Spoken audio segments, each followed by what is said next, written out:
Atlântico Norte, ano de 1620. Um navio da Carreira da Índia na viagem de regresso ao Reino de Portugal.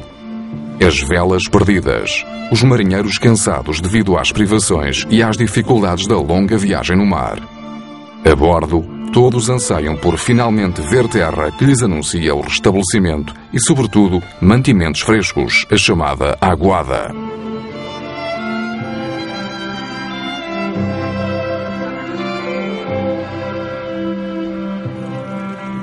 Os Açores, e em especial a Baía de Angra, na Ilha Terceira, anunciada pelas paredes rochosas do Monte Brasil, representavam uma paragem obrigatória para todos os navios que regressavam ao Reino a caminho de Lisboa. Nem sempre, porém, era um porto seguro. A Baía de Angra do Heroísmo foi para dezenas de navios o destino fatal.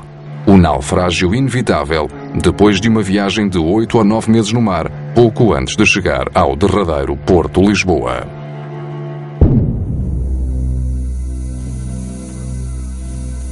Enquanto a tripulação descansa, aproxima-se uma perigosa tempestade.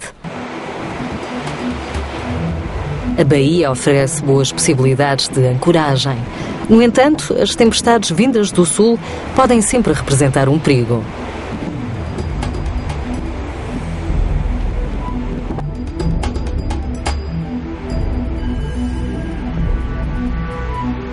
Os marinheiros tentam levantar a âncora, mas já é muito tarde. O ancorador situa-se demasiado perto dos perigosos rochedos do Monte Brasil. Em poucos minutos, o vento empurra os navios ancorados contra os rochedos, tornando impossível qualquer tentativa de salvação. A Baía Protetora de Angra voltou a revelar-se como uma fatal armadilha sem saída.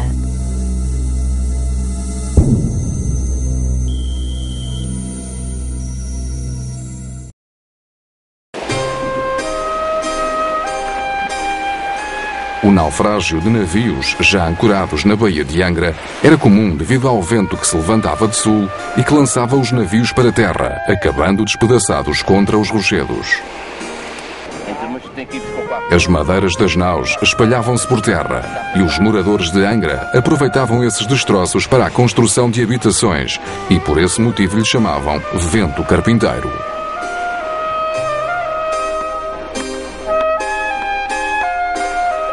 Consta que cerca de 80 navios se devem ter afundado na Baía de Angra, havendo aproximadamente 800 nos Açores, tornando-se a costa açoriana num santuário do património arqueológico subaquático.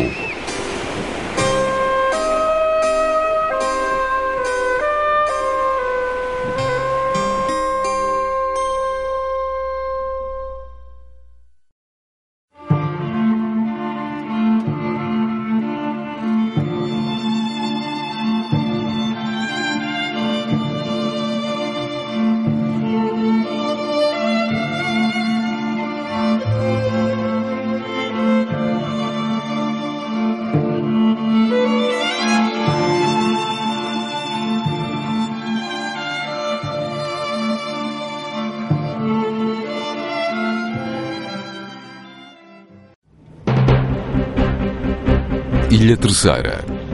Começa mais uma campanha de Carta Arqueológica Subaquática dos Açores.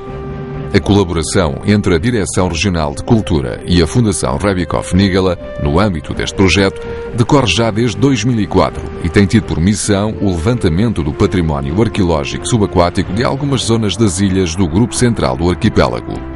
O objetivo do projeto Carta Arqueológica dos Açores consiste, entre outros, em determinar quais as zonas que precisam de intervenção e quais as medidas adequadas para a gestão deste património.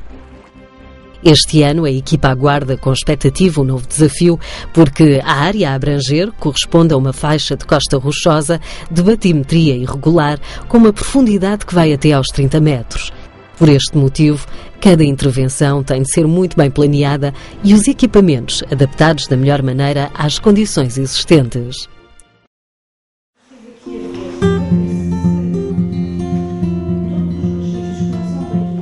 As operações são planeadas tendo em conta todas as informações históricas e pesquisas registadas em arquivo. Estes dados são assim compilados e sistematizados de modo a poderem servir de orientação à intervenção no terreno. São assim triadas informações como notícias de naufrágio, relações de cargas, processos de recuperação de salvados, entre outros. Juntam-se às notas e aos registros históricos informações orais e dados de anteriores intervenções arqueológicas e análise do terreno. Todas estas informações são analisadas por Catarina Garcia, arqueóloga da Direção Regional da Cultura dos Açores. Esta análise serve assim para definir uma estratégia e traçar prioridades para a campanha deste verão de 2007. No entanto, em muitos casos, os dados de arquivo disponíveis são em grande parte vagos e pouco precisos quanto à localização dos sítios a pesquisar. Só vocês é que podem dar novidades. A equipa tem, por isso, de se basear sobretudo nas experiências adquiridas em operações anteriores, no know-how da equipa interveniente e na tecnologia a utilizar.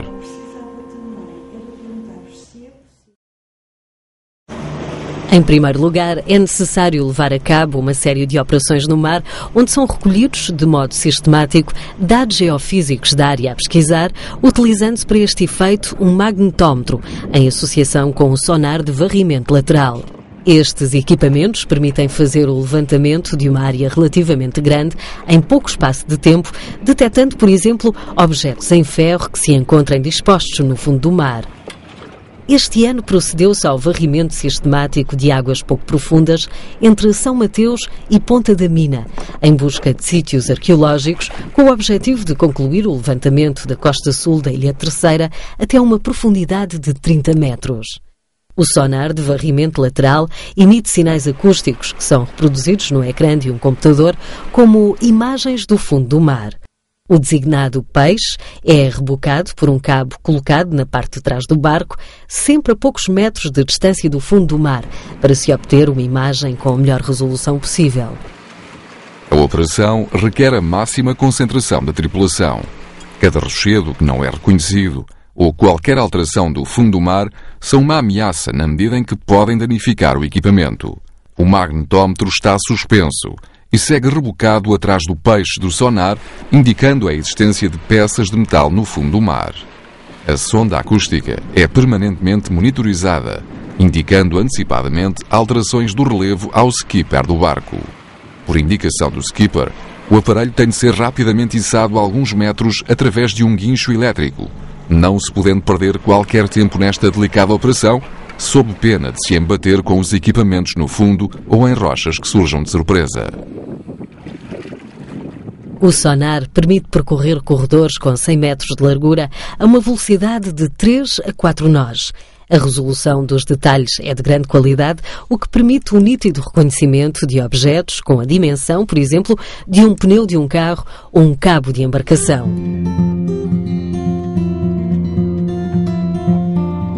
Ao fim de 15 dias e de inúmeros quilómetros feitos, a área de prospecção sul, entre São Mateus e Ponta da Mina, ficou concluída e percorrida. O passo seguinte consiste em analisar as imagens de sonar, ou seja, identificar indícios de sítios arqueológicos que depois têm de ser verificadas por observação direta. Para poder aproveitar o tempo disponível da maneira mais eficaz possível, várias equipas trabalham em simultâneo. O trabalho estende-se por vezes também pela noite, para que se possam analisar atempadamente os dados recolhidos durante o dia pelo sonar e pelo magnetómetro e se definam as novas áreas de mergulho do dia seguinte, onde se fará a verificação direta destes dados. A doutora Virginie Lafont é especialista no processamento dos dados recolhidos com o magnetómetro e trabalha esses dígitos, convertendo-os em imagens tridimensionais que permitem visualizar a presença do magnetismo no fundo do mar mediante um software especial. Quando o valor do magnetismo é mais elevado do que o normal, a possibilidade da presença de um objeto metálico é grande. Após a análise das imagens de sonar, são identificados os vários locais que deverão ter observação direta através da intervenção dos mergulhadores. Depois de verificados, deverão ser posteriormente documentados. Os dados registados com o sonar e o magnetómetro indicam que se pode esperar um elevado número de locais com interesse para observação direta na Baía das Águas, a baía situada a leste de Angra. Os mergulhadores Bernardo e Pedro Arte Costa têm de mergulhar várias vezes por dia para fazer uma triagem inicial e proceder também à verificação dos pontos assinalados, apurando se correspondem ou não a artefactos. A existência de determinadas correntes e ondulação de oeste pode ter arrastado para a zona destroços resultantes de naufrágios ocorridos na Baía de Angra. Esta baía serviu de apoio ao porto de Angra, onde se localizava um dos ancoradouros deste porto. No entanto, esta baía apresenta um conjunto de recifes perigosos que acabaram por ser fatais para alguns dos navios que aí fundearam, como se pode presumir por esta âncora que aqui se conserva por entre as rochas. Verifica-se também a presença de locais que aparentam ter algum interesse, mas que na realidade acabam por surgir como irrelevantes de um ponto de vista arqueológico, por se tratarem ou de acumulações de objetos recentes ou até mesmo de meros acidentes geográficos. Estes dados são também relevantes, uma vez que despistam zonas que podiam, à partida, indicar a localização de um sítio arqueológico. Desta vez, os mergulhadores ficaram cansados e desiludidos.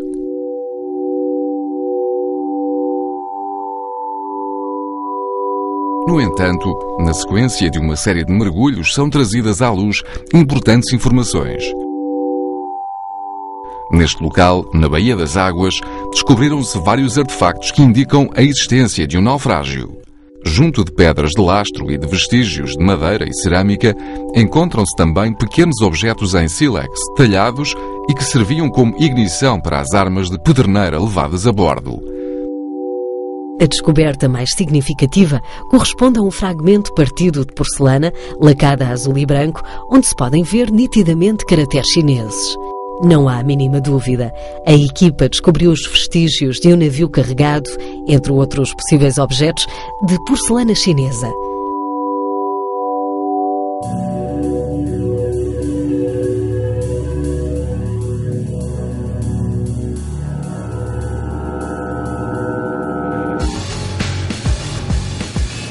As descobertas levantam muitas perguntas sobre a identidade dos destroços.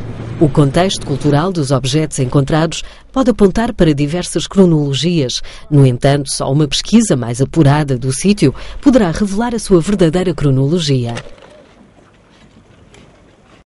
Imediatamente após o mergulho, Catarina Garcia, a arqueóloga, examina os artefactos recolhidos.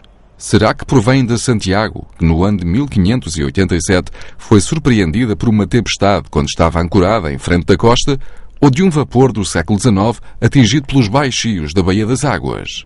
A arqueóloga tem a certeza que os caracteres chineses representam um selo, a partir do qual é possível datar o fragmento e respectiva origem com exatidão. No entanto, estas porcelanas têm um período de utilização muito alargado, não sendo estes vestígios, por isso, os indicadores mais fiáveis para a datação de um naufrágio. Estão igualmente previstas várias operações de mergulho com a ajuda do submarino Lula. Os dados do sonar já recolhidos no ano passado em águas profundas revelaram alguns alvos que devem ser verificados. Kirsten e Joachim Jacobsen, da Fundação Rebikoff Nigala, uma fundação de utilidade pública com sede na Ilha do Faial, operam o único submarino de investigação em Portugal.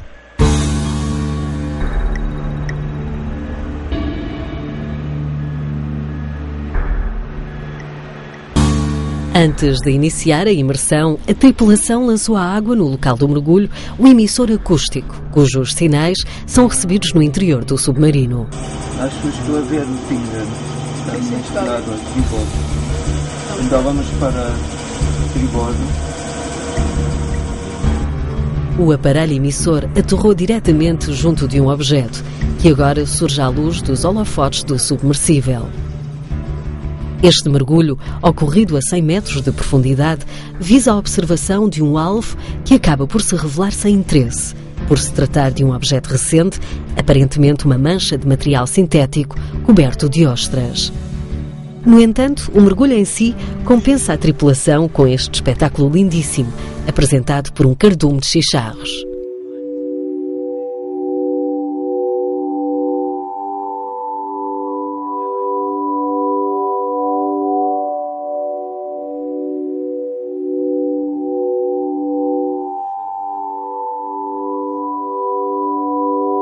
A equipa do submarino já fez mais de 100 operações de mergulho com o Lula.